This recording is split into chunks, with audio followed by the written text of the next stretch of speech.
tidak mungkin sebuah perusahaan akan tetap mempertahankan culture-nya seperti itu, dan akhirnya nanti akan menjadi workload yang sangat besar bagi karyawannya gitu ya, akhirnya burn out.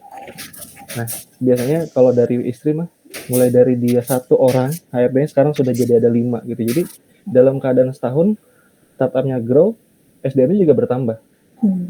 Seiring berjalannya bisnis prosesnya meningkat, ya pastinya SDM juga akan mengikuti. Itu sih Bu untuk pengalaman dari istri mah. Memang awalnya benar-benar sampai demotivasi lah Bu. Aduh capek banget lah di dari startup A gitu ya. sampai Z ya dikerjain sendiri ya. Iya, dari awal sampai end to end dia ngerjain sampai ke ngurus expatnya. Kerja bagai kuda itu Iya. pasti. Tapi seiring berjalannya waktu, startupnya mulai berkembang, akhirnya bertambah juga SDM-nya gitu. Jadi akhirnya sudah spesialisasi di HR-nya juga sudah spesialisasi. Itu sih sedikit. Terima kasih. Oke. Ada lagi mungkin yang lain? Nah itu ya berkaitan dengan tadi double overload suatu pekerjaan atau jabatan tertentu nih. Ya, ada lagi mau sharing? Nah, kita sambil jalan ya. Tadi dimulai dari banyaknya yang double berkaitan di SDM. Ya. Nah, ini yang berikutnya tentang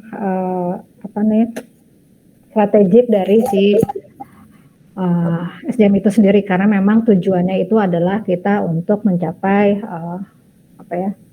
kinerja perusahaan ya. Apapun yang dilakukan si SDM itu mengkoordinir atau menempatkan orang-orang, membina orang-orangnya untuk bisa mendukung visi misi perusahaan sehingga tercapai tujuan dari perusahaan, di mana kinerjanya itu diharapkan bisa optimal. Jadi mana kalau SDM itu kan dimulai dari kita desain pekerjaannya harus seperti apa sih, apa yang harus dilakukan dalam organisasi tersebut, sehingga nanti kita udah merencanakannya dari mulai nanti merekrut siapa aja sih yang mau di situ sampai akhirnya nanti kita menilai dari si performance dari si pegawai itu sendiri. Ya, ini ada beberapa tahapannya, nanti juga di modulnya dan di share ebook yang saya berikan juga akan lebih jelas dari bukunya itu berkaitan juga dengan strategik si HRM ini. Ya. Dari mulai kita analisis sampai nanti ada employee relation ya, untuk mencapai tujuannya untuk company performance, untuk mencapai visi misi atau tujuan dari perusahaan itu sendiri atau organisasi itu sendiri. Nah, ini ya yang disampaikan nih pentingnya kenapa SDM itu penting. Ini kita bisa lihat ya, untuk sebenarnya untuk keunggulan bersaing dari suatu perusahaan ya. Tadi nyambung lagi dengan yang tadi ya, untuk mencapai tujuan dari organisasi itu tersendiri tersebut ya. Dimana kita harus bisa bersaing dengan punya keunggulan bersaing dengan perusahaan-perusahaan lain seperti itu. Ya sambil jalan nanti kita diskusi lagi. Kalau ada yang langsung ini boleh ya.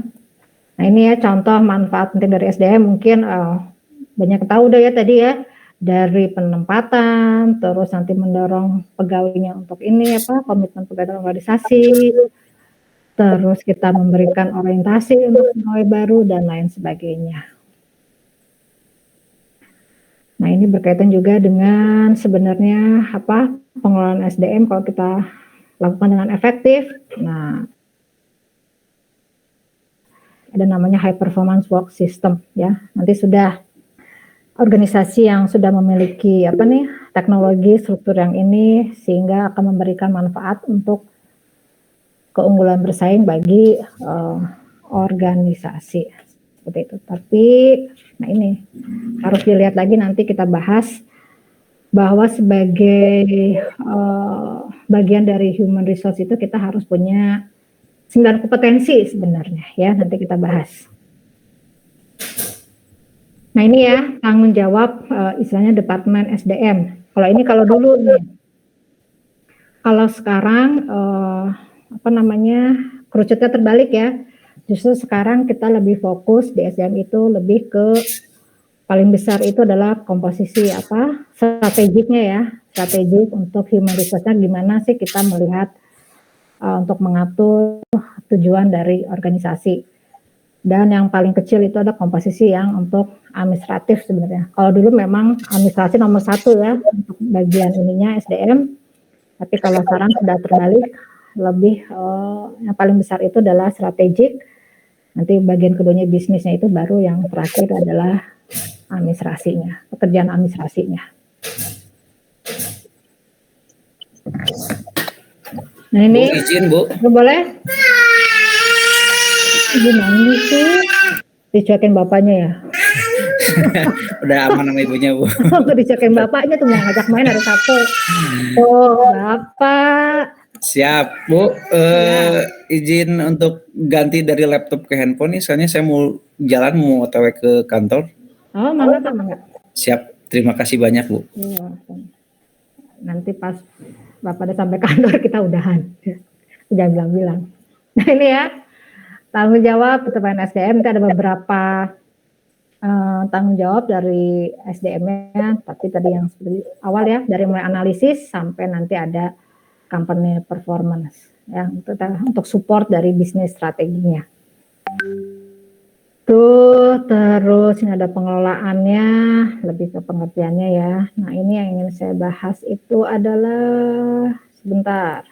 Nah ini, sebagai orang HR, nah ini sebenarnya kalau kata Gary Dessler itu, kita harus memiliki 9 kompetensi profesional SDM ya, yang bergerak kalau kita di bagian SDM ya.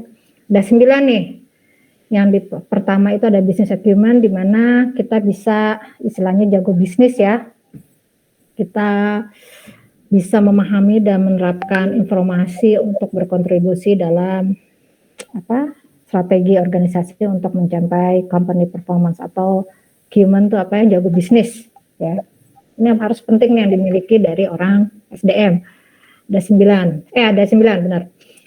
Terus ada leadership navigation, terus nanti ada critical evaluation, ada expertise-nya memang kita di human resource-nya ya untuk prinsip prakteknya, terus ada buat relationship-nya, sampai akhirnya kita bisa punya kemampuan menghargai dan mempertimbangkan latar belakang dari semua pihak ya. Jadi jangan sampai terjadi istilahnya mungkin diskriminasi atau pilih kasih. Biasanya kalau dulu kan nggak tahu nih ya kalau sekarang biasanya, atau di perusahaan-perusahaan nih biasanya ada pembahasan kasus ya di budaya organisasi. Biasanya jika misalkan di suatu perusahaan nih yang naiknya mungkin